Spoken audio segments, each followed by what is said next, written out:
Let's move on to how to think about the rest of your courses, because again, this might be very different for each one of you. I think it might be safe to say that most of the students in the room will have some kind of different combination from all the other students in the room. Although there are certain things that some of you will all share as introductory points depending on your plans and interests. So I just want to talk a little bit about how you might think about this, and I do want to talk about a few categories of classes that you may want to think about earlier than later. So as we've been talking about, the three other classes you'll take will depend on your interest. If you really are open to what you're going to study, you have no idea what you might want to major in, first of all, let me just say you're in the right place. Because it's a liberal arts curriculum, we're asking you to explore, we're asking you to delay declaring your major until the end of sophomore year, and the whole idea is to give you time to get to know different fields of study, to find what really is your area of interest, the thing that is most satisfying to you to study, that you want to study at a more advanced level. So we want to give you time to find that if you're not sure. But for some of you, you may have some idea or a very strong idea of what you want to follow, and it might be good for you to start at a particular place early in order to take a certain kind of sequence of classes, or even just to test out how interested you are and make sure that studying this field or program at the college level is kind of what you had in mind and is something that you want to continue for sure. So I want to talk for just a second about why the classes that we've listed in the guide are the ones we've listed in the guide. Because if any of you have, during the course of looking at Barnard, selecting Barnard, or since you've been accepted to Barnard, been looking around our website, you might have seen these hundreds and hundreds of courses that are available at Barnard and Columbia, and you may think, well, this is dozens and dozens, which is nice, but it's not hundreds and hundreds. So I just want to explain that the classes that we have in the first year guide from pages 37 on have been selected for a reason. First of all, from page 37 on, you have an introduction to the different kinds of academic departments and programs we have here at Barnard, and these are specifically the different areas in which a Barnard student can major. And a Barnard student must have a major at Barnard and have a major advisor who is a Barnard faculty member. And most students find that they're able to find their areas of interest in one of these programs and departments. You can occasionally develop what we call a special major, and that's something that I don't think you need to necessarily have mapped out now. It's something that you would talk with me as the first year class dean about during your first year in your thinking, and that you would work more closely with the sophomore class dean. But just to let you know, if you're not seeing what your interest is in here, you don't have to panic, but these are the areas in which most students find a home. And you'll notice that for most of these, some of these are programs that you would look at later. They want you to take some more introductory courses in other areas first. But for many of the programs in the first year guide, starting on page 37 forward, you'll see that there are a few classes that each department has suggested as starting points. So to be selected for the first year guide, a class must have met two criteria. First of all, the faculty need to have told us, this is a good place for a brand new college student to start. These classes are pitched in such a way, are paced in such a way that someone who has no idea what to expect in college should be able to adapt fairly well, should be able to adapt to the kinds of the course load, the reading load, the kinds of assignments you're expected to do, the kinds of tests you're expected to take. And even though they will be challenging because this is college, this is Barnard, it is a good place to start. The other thing that they must do is they must have space in them that I can reserve for you as new students. Not every class does have space right now, since we did have all of the current students going through their planning period in April and reserving spaces. And some of them have limited spaces, and not every course that may be available to you is put in front of me by the faculty. And this includes some courses at Columbia. There's always a question of whether there are Columbia courses in this guide. There certainly are. It can be a little tricky to figure out which ones are which, but there are some Columbia classes in this guide, but there are also Columbia classes that aren't in this guide because Columbia does not go through this placement process during the summer. They do some planning in terms of providing information, but they do most of the signups for their courses during orientation week. So you may find that there are other classes available to you, and you can certainly talk to your advisor about them and visit them during the first week of classes, and if you can move into them, do so. But these are the classes that are good starting points that will get you off the ground and that we can reserve spaces for you so that you know you have a plan. Again, one that can be rethought, one that can be tweaked when you get to campus, but you have a plan. So what we're asking you to do is to look through these for a viable plan for your first semester, but certainly you can come with questions about other classes. One thing to know is if it's not in here, it's possible that it is just a class that is meant for more advanced students. So again, I would want you to talk carefully about classes that are not in this book, just to make sure that they are good classes for a first-year student. But you can certainly visit them during the first week of classes, talk to professors. We'll come back to that. Of the information that you have listed, I'm going to just turn to page 37 as an example. And I'll point out two things that might be interesting to you as you look at the guide and as you look elsewhere when you're looking at the websites.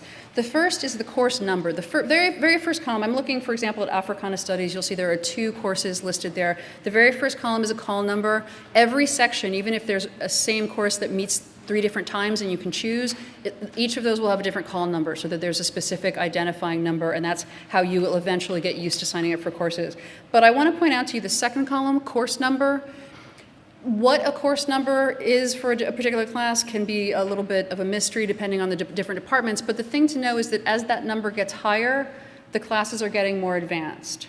So if you are looking through the website and looking at classes that have these amazing titles that you can't wait to see, but you see that that class is in the 3,000s or in the 4,000s, then you might think, I don't know if that is a good class for a brand new college student to take.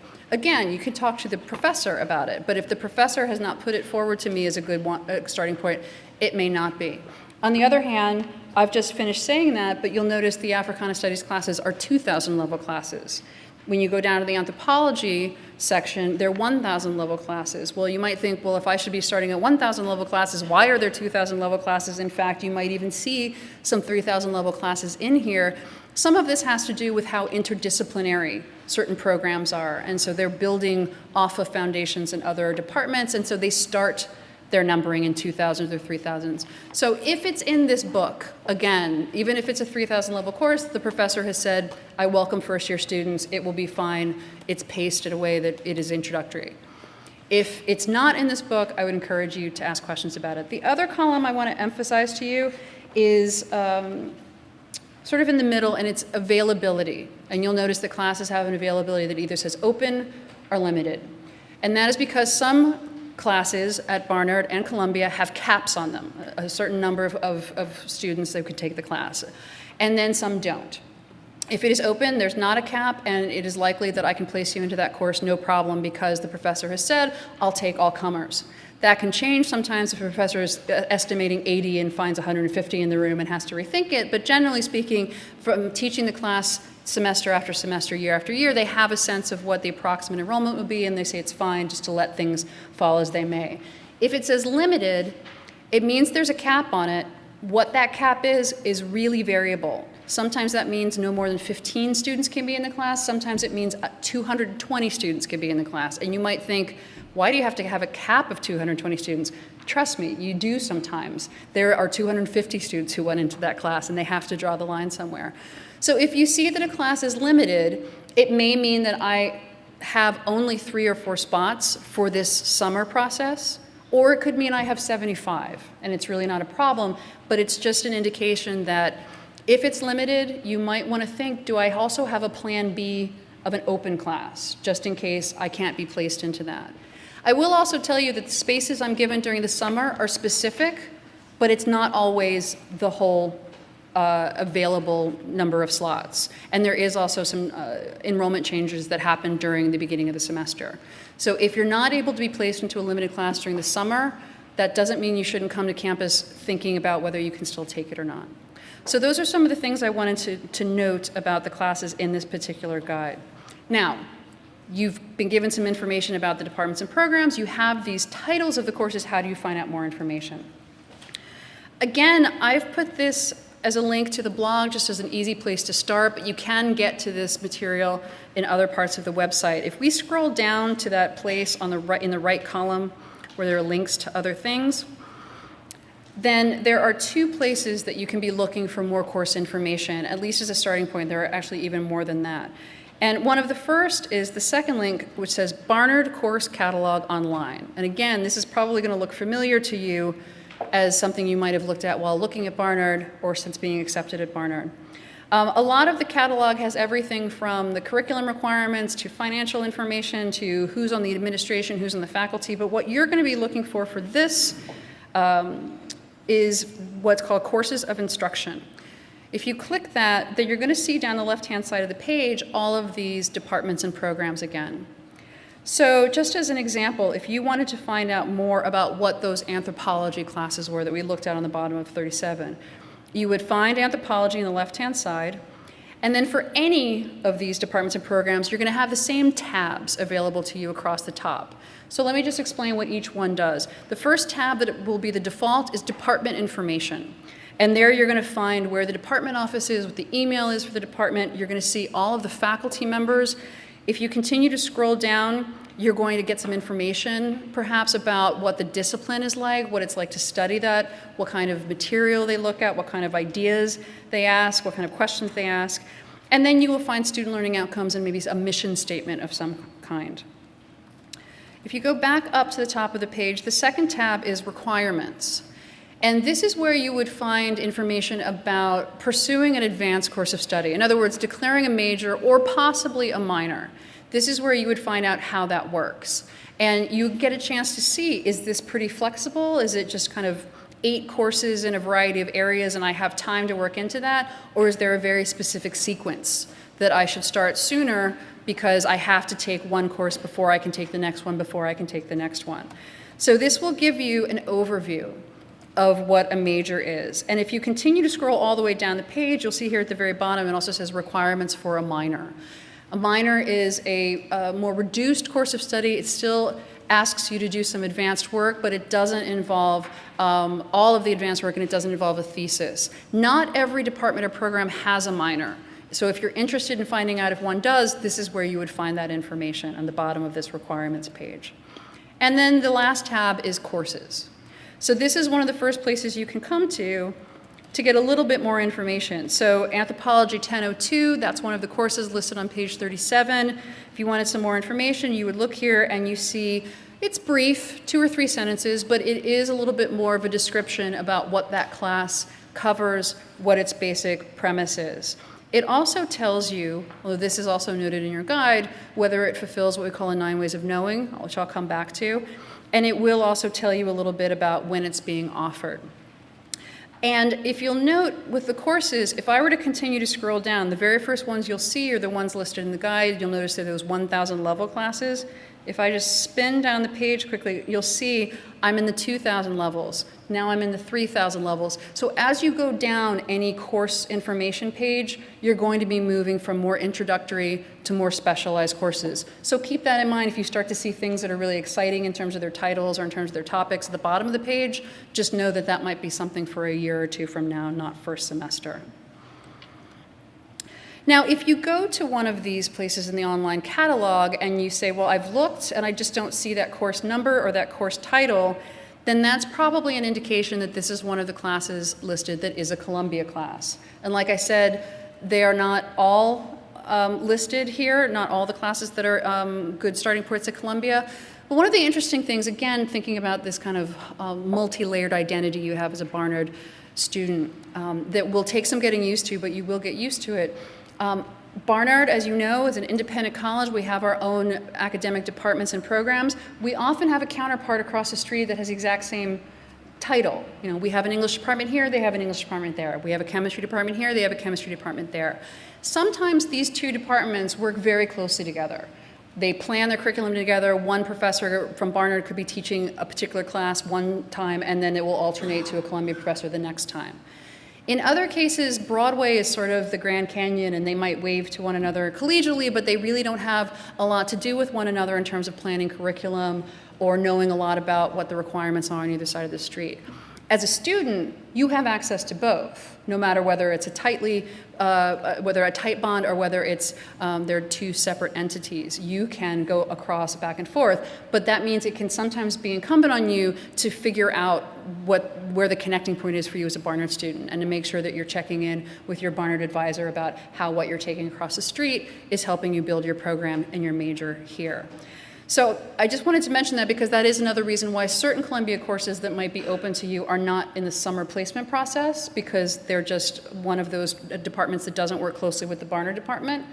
But again, you can jump onto the other side of Broadway during the first week of classes and check that out yourself. But of those that are in here, I've cheated a little bit on the title to try to help clarify it, because I've called it, in the second link, Columbia University Course Catalog Online, just to line it up with the Barnard Catalog Online, so you remember that's what's giving you the same information. But they actually have a different title, which I've put in parentheses. They call it the Bulletin. So if you go over to the Bulletin, you'll see that it works similarly. This takes you right to the page down the right-hand side where you can find departments and programs. So again, thinking about anthropology, just to keep consistent, you'll see that again we have a page with tabs across the top. Again, it starts with department information, although now it's listing the larger Columbia department. There are more faculty, although you will see that some have Barnard next to them, because this is a department that does work closely with its counterpart at Barnard. Here is where I would suggest that you be careful about the information you're looking at, because as a Barnard student, you always want to remember that we may have our own requirements that are not completely dissimilar from Columbia's, but that are distinct. And so you always want to make sure that the information you're looking at applies to you as a Barnard student. So when you see undergraduate requirements, they have a different set of requirements for certain majors. They have their own way of working on what they might call over there a concentration, which on our side of the street, concentration might mean something a little different. So I would be careful about undergraduate requirements, but course listings, this is useful for you, because this is, again, where you see those course descriptions. In this particular case, it happens to be the same course, because they plan them together. But if you were looking at the English department, you might see something a little different, for example. Major advising, again, be careful. What's there might not be completely applicable to you. So I think you'll use the bulletin mostly for department information and course listings. Okay. So this just maps out, again, course catalog online, bulletin online. Those are the first places that you can find information. So now I want to back up in the first year guide just to talk a little bit about, this is a little different from first year foundations, because those were specific courses you all had to take. Here I want to talk about the general requirements that you'll all have to meet, but how each one of you meets them can vary a lot. But this is one thing that you might want to think about. Are you someone who wants to know that you're getting into these requirements right away? Or are you okay with, seeing how it goes? I mean, this is one of the reasons you have an advisor, to kind of keep tabs on when you have room to explore and when you really need to be thinking about how you're doing certain kinds of requirements. So starting on page 12 through 15, you'll see the big overview of what you're going to need to have in order to graduate 4 years from now. And the 9 ways of knowing are also often referred to under the category general education requirements, because again, this is what everyone has to fulfill. Those also, when we say general education requirements, we're often also referring to first year foundation classes and your PE requirement, but it also overlaps with what we call the 9 ways of knowing. And again, this is, I hope, exciting to you, because this is that liberal arts curriculum that you have signed on for that asks you to explore lots of different fields, lots of different ways of thinking, lots of different questions and approaches to different ideas. So as you'll see in the little italicized notation next to each one of these categories, most of them you fulfill with one single class. A one-semester class, one time, you're done with that particular category. So for example, social analysis, cultures and comparison, quantitative reasoning. You take one class anytime, doesn't have to be first semester, and you will have fulfilled that. But there are 2 categories that usually involve more than one semester, and so I just want to emphasize that, because for many of you that might mean you want to start there, your first year. The first one is language. In order to graduate from Barnard, all students must prove proficiency in a foreign language, and that's a language that is foreign to you. Some of you grew up speaking English as a second language. Some of you speak English as a first language. We need to know that you're proficient in a second language. What's important here is proficiency, not classes. It's about, are you proficient in a second language? Some of you already are. All you have to do is show us that in one way or another, and you have already fulfilled that requirement, even without coursework at Barnard or Columbia. And you can do that either with AP scores, with IB scores, taking a placement test here on campus during orientation. If the department tells us that the results of your placement exam are high enough, you're done. If you are starting a language from scratch, then what we're talking about when we talk about proficiency is the equivalent of 4 semesters. Usually, that's something akin to first year, 2 semesters, elementary 1, elementary 2, second year, 2 semesters, intermediate 1, intermediate 2. So if you are starting a new language, then you have 4 semesters in front of you, and you may want to plan for that right away. Some of you may fall somewhere in between. You have been studying a language, you don't need to start from scratch, but at the same time, you're not necessarily proficient. You can't necessarily translate something very well in writing. It might be difficult for you to carry on a relatively fluent conversation. But what's important there is you start where you need to in order to get to that proficiency. So if you have studied for a little while, you don't need elementary 1, you may be able to start at elementary 2 or even intermediate 1. Then you only have to take the number of classes that get you to that intermediate 2. In other words, if you start with intermediate 1, you have 2 semesters of language to take.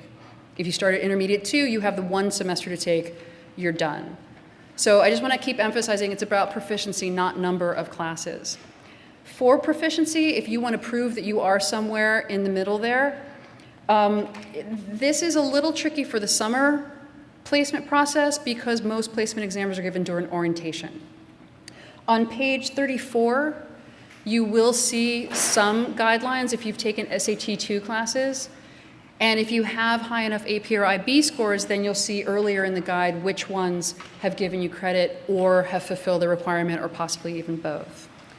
But if you think, well, I'm going to take Korean, I don't think I'm fluent, but I don't have a placement exam to take, then we're going to ask you to sort of make your best educated guess as to where you might fall, but you will take a placement exam then during orientation and confirm it.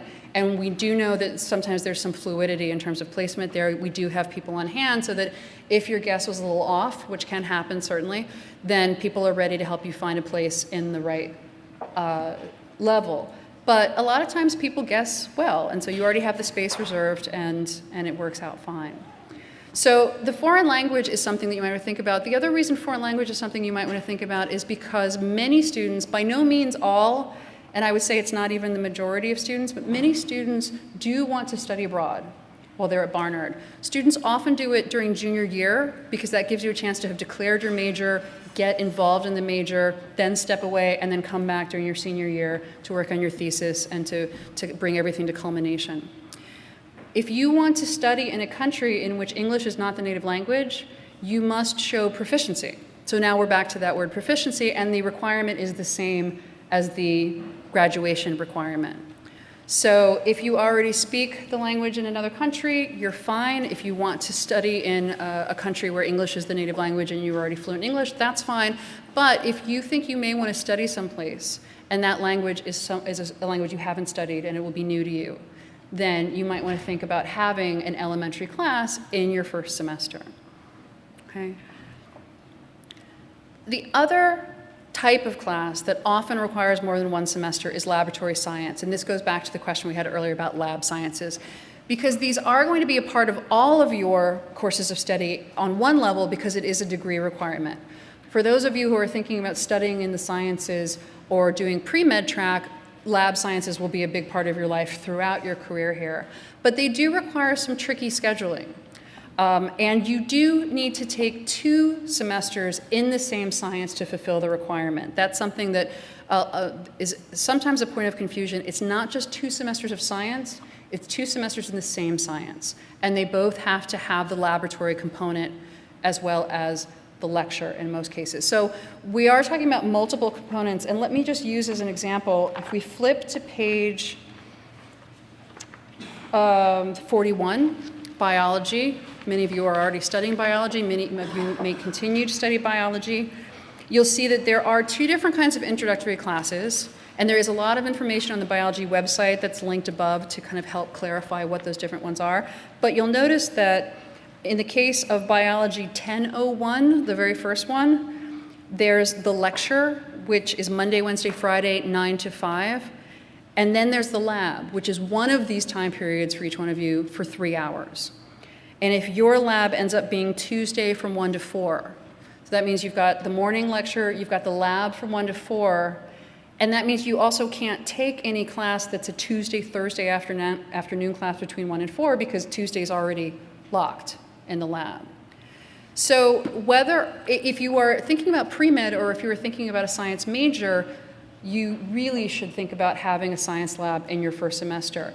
But if you're only going to take science to fulfill the lab science requirement, you might think of having it first semester because of that tricky scheduling. You might say, well, let me do that first so that my schedule continues to open up more and more for the kinds of classes I want to take. On the other hand, you can make a different argument for those of you just fulfilling the lab science requirement to say, I know I need to do that, but I really want to explore the things that I'm more likely to major in. So why don't I save lab science for sophomore year? Probably want to take it then to get it out of the way, but really be able to take the classes that I'd like to experiment with and be more comfortable with first year. That's fine too. And there are people who take their lab science requirement even as late as junior or senior year. There starts to get a point where we start to get a little nervous about whether you're going to be able to fit into your schedule. But in general, it's fine to not have it first semester if you're not planning to major in it. But if there's any chance you might major in science, or if you're considering pre-med and are testing out that track, then it's likely you'll want to have one of the lab sciences in there. It is considered one course of study. Again, to go back to the question about if this is one of your 4 courses, are you thinking of a lab as 2 courses because it has the lab? We do think of it as one course, but it is obviously a heavy course. It is one that has the 2 components. You are doing reading for the lecture, you are preparing lab reports and doing experiments for the lab. So it's something that you'll want to think about as you think about balancing, and it's something that you want to plan for to try to adapt to as quickly as possible and to ask for as much help as you need from the departments as they get you oriented to that class. It is possible with some sciences to be able to fulfill part of it with AP or IB. How varies from each science to each science. So I will save that information for specific questions for later, but you can find some of that information in the AP and IB listings in the guide. But in general, those are the things that I think people, the 2 main areas of the 9 ways of knowing that people want to think about. Do I want to think about that sooner, or do I want to put that off for a little later? But otherwise, you're choosing your other courses according to your priorities. Again, you can be a different type of student from the person sitting next to you. Do you feel like I want to know that I'm fulfilling some of the 9 ways of knowing right away? It's impossible to fulfill them all first year. And in fact, it's very fine to have a few of them every year. But some people really want to know that they have gotten through the majority of them by the end of their first 2 years, and then they can spend the later 2 years in their advanced course of study. If that sounds like you and the kind of student you are, that's fine. If you think, you know what, I'll worry about them a little bit later, I'll have an advisor to keep me on point, that's fine as well. If you want to explore first semester, you can do that. And if you already have something in mind, again, there are certain kinds of majors, and some of them are the sciences we keep mentioning, but some of them are things like architecture or music that have pretty specific sequences. So again, to look at the course catalog online to get a sense of that will give you a sense of how urgent it is for you to start in a particular place. Don't worry about it too much, though. Even if you don't catch on to that in the summer, if you talk to people in the open houses during orientation, if you talk to your advisor about your courses of study, then if you haven't selected something in there, we can advise you and kind of get you shifted. But you can get some sense of that through the online catalog. And as I mentioned before, studying abroad, preparing for medical school, all have specific requirements. And in fact, I want to lean on Gia's experience for those of you who are interested in pre-med, and because there are often so many people, I hope those of you who are not interested in pre-med will indulge us for a few moments while we talk about that. But on page 18, you'll see a list of the courses that medical schools will expect you to have had as an undergraduate and which you will need to have in order to take the MCAT exam for entrance into medical school. So you'll see that there are 2 semesters of biology with labs, 4 semesters of chemistry, 2 with labs, 2 without, 2 semesters of physics with labs. English is actually usually considered first-year foundation courses. Those would be satisfactory. And then 2 semesters of college-level math. How you get into that sequence can vary. Do you want to start with biology? Do you want to start with chemistry? Do you even want to start with physics? And I say do you even only because people have usually been studying biology and chemistry, but if you like physics, the physics department would love for you to take it first and build on it from there. Do you want to take calculus right away while it's still perhaps fresher in your mind, or can you put it off for 1 more semester? So there are different ways of approaching it, but again, it's very likely that you need to have 1 semester of lab science, perhaps a math, and Gia can talk to you about her experience of mapping out that pre-med experience, as well as what her classes were first year and how she thought about planning her first semester. So really the important thing when you're thinking about a possible, and I say this for anyone who's remotely considering the possibility of being pre-med, is to plan ahead. It is a lot of classes, as Dean Hellebo just described, and depending on what your major is, it may not overlap with your major very much. So I ended up as a sociology major. I started off as a biology major and then decided I needed a little more diversity. But because I was a sociology major, I needed to plan very carefully to be sure that I was going to fulfill both my major requirements and my pre-med requirements. So as Dean Hellebo previously said, you're going to want to start out definitely taking 1 of the lab sciences during your first semester. It can be any of them. It doesn't really matter. Personally, I'm an advocate for chemistry just because it's a 2-year sequence, and so you get it started early, but it's totally a matter of preference. I took biology first. Very few people take physics first, but as she said, they would be very happy to have you. So it's really talk to your advisor about it, think about it yourself. If you've just been taking an AP class in one of those subject areas, consider whether you might want to continue it right after the AP class, or maybe you want to take a little break before coming back to it. So that's really your matter of preference, but you definitely want to start it early. And so my first semester, I knew I was going to be pre-med, so I took biology. I took calculus. I took calculus 3 because I had just taken BC calculus. I took a Spanish class. I had placed out of the Spanish requirement, but I took an upper level 1 because I sort of wanted to maintain my language skills. And then I took first year English. So that's a pretty typical first year course, first year pre-med course load. That's certainly not the only way to do it though. You can approach it either by saying, I'm just going to take the science class, and then beyond that, I'm going to explore, I'm going to do a few different things. You know, you might not end up being pre-med. There are a lot of people who come into college who say they're going to be pre-med and who don't end up following through the track.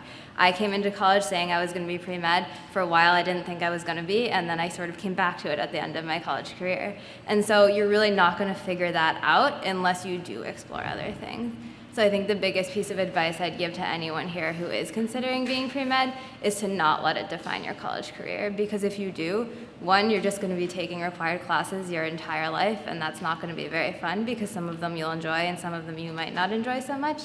And you really want to have the opportunity to take advantage of that liberal arts education and to take a course that just sort of sounds interesting to you. It's okay to, take an anthropology class. It's okay to major in something other than the sciences, even if you do want to eventually go to medical school. So really just take advantage of those opportunities and allow yourself to explore different things and to think about whether this is really what you want and to test the fact that it's what you want so you're confident that it is. But at the same time, you do, as I said before, and as Dean Hellebo said before, sometimes have to plan a little more carefully than other people do because the lab sciences are so schedule restrictive, and because they sort of build on each other, you have to think about, and it's going to become a very central part of your schedule because if you have a lab for 4 hours on Tuesday afternoon, that nixes any other class on Tuesday afternoon and then also any Tuesday, Thursday afternoon class. So you do want to think about that when you're building your schedule. For other people who are not pre-med, you have a little more flexibility, generally speaking. I would definitely be an advocate for taking at least one class that just sounds really interesting to you. It will, in all likelihood, probably fulfill one of the 9 ways of knowing. And a lot of the 9 ways of knowing throughout your college career, you'll just fill by taking classes that are interesting to you. That's one of the nice things about the fact that they're categories rather than specific classes, is that oftentimes you'll fulfill them just sort of by chance. You'll find a class that's really interesting and it will fulfill one of the 9 ways of knowing. So don't worry about it too much in the beginning, just because you have 4 years to fulfill the 9 ways of knowing, and this is your first semester of college. You know, it's going to be an adjustment, so you really want to be adjusting in classes that are really interesting to you and in areas that you're really excited about. If you're just taking requirements, you might get a little bit burnt out.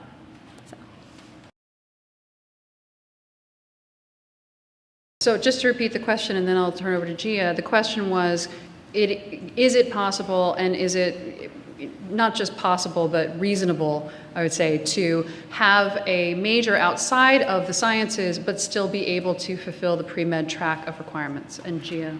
The answer is absolutely yes. It is a little bit more of a scheduling challenge, because if you're a chemistry major, then those 2 years of chemistry that you have to take for a pre-med will overlap with your chemistry major. If you are an economics major, probably very few of your classes will overlap with your pre-med classes. But you can definitely do it. I am a strong advocate for it because it gives you it gives you skills that you wouldn't otherwise have. You know, I learned how to write being a sociology major, and you, as an economics major, you know, you'll develop those skills in economics. Those can be very valuable in making you a more well-rounded person. Certainly if you love biology, by all means become a biology major.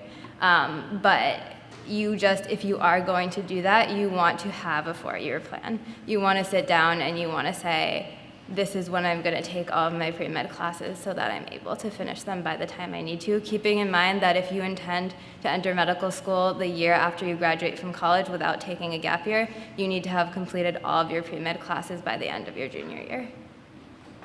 And just a point of clarification for all of you that I think is helpful to know. When you're talking about the 9 ways of knowing, you must have a different class for each one of those categories. Even when one class has been approved to fulfill one or the other of 2 or more categories, you can only have it fulfill one for you, and you have to have something else in the other category. However, you can have one class that fulfills a 9 ways of knowing category and also fulfills a requirement in your major or in a minor. And that can be useful to know, because sometimes people think, how am I going to do pre-med and the major and the 9 ways of knowing? Well, the fact that the major or the pre-med requirements can overlap with the 9 ways of knowing is one reason that that's possible. So just keep that in mind. The 9 ways of knowing have to have something individual for each one, but that can overlap with other things that you're doing. So the question is, can you get a sense of class size?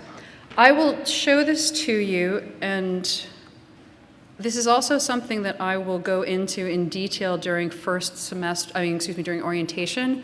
Gia mentioned my eBear Essentials program that we have during orientation. So I will go back through a lot of this online information. So what you're going to see here is more information than you kind of need to know right now.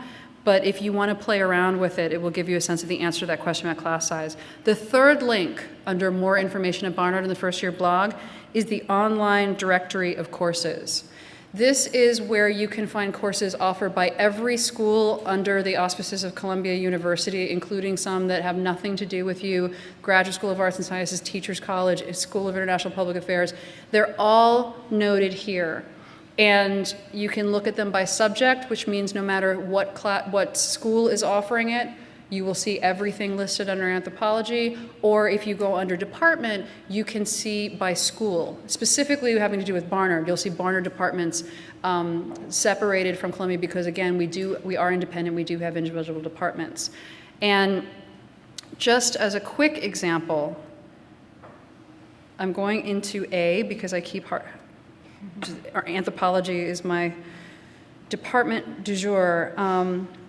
If I go down to anthropology and I click on the fall 2013 schedule, you're going to get, students, you're going to get very used to seeing this directory because in the future it's how you'll find courses and sign up for them. But for the summer, you don't really need it, but if you want to answer the question the student just asked, if you look at the interpretation of culture and you see the two different sections, you will also be able to see how many students are currently enrolled in them. So the first one under enrollment says 40 students, the second one says 107 students.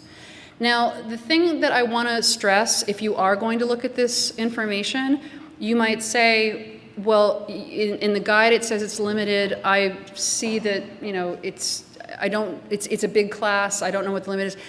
The spaces I'm given for the summer course enrollment are not always everything that you might find on the online directory. And so that, again, is why I'm going to be going back over this during orientation to make it clear. I may be told by a department, you can have 20 spaces for new first years. It may be that there are 10 open spaces still after that, and those will be up for grabs once you come to campus in the fall. So just beware that some of the information you're seeing may be helpful this summer, some of it may not. But it can give you a sense of whether a class is capped at 16, for example, because if you were to look at, let's see, I'm going to go into English, and now you'll see there's English at Barnard, and under it, English and Comparative Literature, which would be the Columbia, because this is housed at Columbia, so they tend to default. But if we go to English at Barnard, you're going to see first-year English classes. If I scroll down the page, just want to give you an example of how you would see that a class is limited in size. Thank you. So in the middle of the page, you'll see something that expands into modern British and American poetry. And when you look at the enrollment here, it says 34 students, but now there's a parenthetical phrase after it that says 35 max. That's how you know a class has a cap on it. It's not the only way. Sometimes professors have caps, but they want to manage it in the classroom themselves. So again, some of this is helpful to you, some of it's not going to tell you the whole story, but this is one way that you can start to find the information you're asking for. So the question is, if you want to know more information about a class, and in particular its size or other information, can you email us? You can certainly email us with questions. You can find some of this information in the online catalog. Department websites have their own websites if you want to kind of play around with this directory and find out the information. If you email us, we can tell you our assessment of things. Again, I have a pretty good sense, especially when you're talking about more introductory classes, which professors do have caps that they manage in the classroom and which ones we can see online. So sure, you can run it by us, but we might not have all the information about everything that's going on in every class, but we'll do our best. The question is it possible to have more than one minor? Gia, you want to take that one? It is possible. It's possible to have multiple majors. It's possible to have multiple minors. It's also possible to have a minor and be pre-med and have a major, as I did. Keeping in mind that, as Dee Kwon Soo, the sophomore class dean, said during our sophomore class meeting, the only thing you need to graduate is a major. So if you don't, by any means, need to have a minor and need to have multiple different distinctions on your on your final transcript. But it is definitely possible. Like adding a pre-med to your course load, it will add additional requirements, and so you're probably going to have to be a little more careful with scheduling if you want to do that, but you can definitely do it if you want to. So the question is, if you were looking in the first year guide and you see a class, I think anthropology, where we were on page 37 is an example, that some of the classes list both SOC, which stands for social analysis, and CUL, which stands for cultures and comparison. So it could fulfill one or the other, but as we said before, you need to make a choice. So for the answer to the question of, can you make the choice as to which one or how is that determined, I'll hand it over to Gia. That can also be determined later in the game. So if you take an art history class that fulfills both art and history, it may default to one of them. But if you later take, so let's say it defaults to fulfill the art requirement, if you later take another art class and want that art history class to fulfill the history requirement, that's perfectly okay. The registrar's office is always going to be reviewing your transcript and your requirements to make sure that things are to your advantage. So as Gia said, if you just take that second class, the registrar's office will then move things around to indicate that you fulfilled 2 requirements. But if you like to know that it's moved into a category just for your own planning, it makes you feel better, you can always contact the registrar's office and let them know you'd like it moved into that other category. So the question is, if you're interested in classes that may be very popular, introductory courses like Introduction to Economics, which does have a cap on it, what is the likelihood that you can be placed in it? Well, for example, economics does reserve a certain number of classes. And again, this is why what you're looking at in the online directory, if you were to hunt around, might not be helpful to you. Because what they've done is they've given the class a lower cap during the planning period in April to make sure that those spaces didn't get taken up that they wanted to reserve for new students. And what happens is when I work with them during the summer, the registrar is going to put that cap back up to where it actually is, and I'm going to fill those spaces with new students. So you can't always tell by what you're looking at in the online directory what we're doing in the summer. So there are a lot of spots reserved for new students. In classes like Introduction to Economics, Introduction to Psychology, where they offer those classes every single semester, then what I would suggest is that if you are thinking seriously that you may want to major in economics, we're going to ask you to indicate those kinds of plans. And if you want to stress that that is a high priority for you, then we can try to make sure that happens. On the other hand, if you feel that you want to make sure you take economics first year, but you know that you can take it second semester if you're not in it first semester, and you have that kind of flexibility, then it works out just fine. And those majors are built so that students have the ability to take the intro class second semester and still be right on track. So usually there's not a problem in some of those big introductory classes. But if you find once you get your preliminary plan that you're anxious because you might not have been placed in Intro to Economics, then that's something you want to talk to your advisor and to me about. So the question is, can you make that clear in this summer placement process? Absolutely. We are going to ask you what your academic interests are. We are going to ask you what you might be thinking about as a possible major. Again, no pressure about you have to have a possible major, but we're going to ask that. And when I review, so as I mentioned, the placements will happen through an online lottery, but I actually look at every single result. And so if I see somebody who is pre-med and who asked for biology, and for some reason, it doesn't happen often, but if for some reason isn't placed in it, I'm going to move things around to make sure that that happens. So we are usually able to fulfill your main priorities, certainly, and a lot of your preferences. And then we also have some flexibility because, again, things open up during the early part of the semester. So on that note, I just want to segue to talking about what's going to happen then at the end of the summer. And then after we finish, if anyone has lingering questions, please feel free to come up, and Gia and I would be happy to talk with you. But I just want to use that as a segue to let you know what happens after the preliminary plan.